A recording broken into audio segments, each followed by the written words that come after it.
So I'm going to talk first about olive leaf because it really is something that just gets me going, olive leaf. Because patients come in and I say, I want to give you echinacea for your immune system. They say, oh, don't worry, I'm taking olive leaf. That's the very best thing for my immune system. And I'm thinking, what? I can tell you, I've been in practice now 35 plus years. I've never given olive leaf to anyone ever for boosting immune function.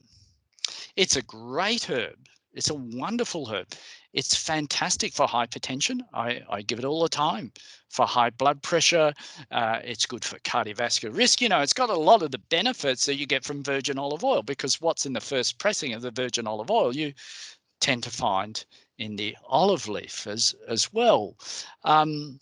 More recently, it's been found to be a significant NRF2 inducer. And for those of you who know me well, NRF2 is one of my real hobby horses. So olive leaf is coming through as a seriously beneficial herb, therefore, for cellular protection and longevity and what have you.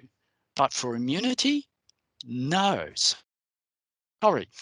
So where does it come from? Well, it comes from the fact that the main constituent in olive leaf is this phytochemical called oleuropein.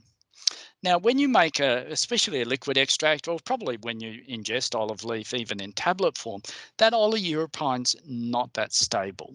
So the oleuropein breaks down into two chemicals, alanolic acid and hydroxytyrosol. Now, they were found in test tubes and are probably at fairly high concentrations to have some antibacterial and antiviral activities. So it's a big extrapolation to think, therefore, that olive leaf will be clinically significant as an antiviral or as an antimicrobial. It would have modest activity, and I rate it, number 50 or 100 on the list for both. But it does have some activity there. But how on earth did some weak, probably clinically insignificant antiviral and antibacterial activity translate into being good for the immune system? We have to do away with this sloppy thinking. Let it be exploited by companies who want to sell product to unsuspecting consumers. But we as healthcare professionals need to be better than that. We need to be more critical with information. We need to delve into where things come from. Now, case in point, there was finally, and there was no clinical evidence of any quality to back it up. There was a kind of an anecdotal study from Europe, but it was very, very weak. So no clinical evidence to suggest. So the whole point is that something that's good for the immune system, like echinacea root, is going to prevent infections.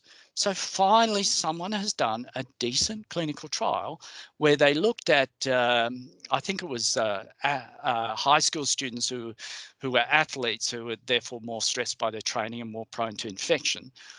Would olive leaf prevent their levels of infection? Now, the point to keep in mind here is they gave a massive dose of olive leaf, right? They gave 20 grams a day. If you're using, for example, a 1 and 2 olive leaf extract, that's 40 mil per day. So if olive leaf works on the immune system, at that sort of dose is clearly going to prevent infection. What did the trial show? The trial showed that there was no difference between the placebo and the olive leaf in terms of the frequency of infection. So we now have a trial that discounts, that disproves this unbased theory that olive leaf is good for the immune system. The trial did show something positive, and no doubt it's being exploited and hawked by the people who want to sell olive leaves to consumers, that it did reduce the severity of the infection. Okay. Is this due to its weak antiviral and bacterial activity being magnified by the massive dose of 20 grams a day? It could be possible. But look, it's far more likely that it's the NRF2 activity of olive leaf and the way it works on cellular protection, and helps cells being attacked by the pathogen to resist them, to keep their integrity. I suspect that's more the case. So I would interpret that as more its recent NRF2 activity. So unlikely to be clinically significant in terms of antiviral and antibacterial activity, and zero proof that olive leaf has any impact on the immune system. And the tragedy of this is it means that people are not going to the real herbs that do that job, like echinacea root and andrographis and astragalus and so on.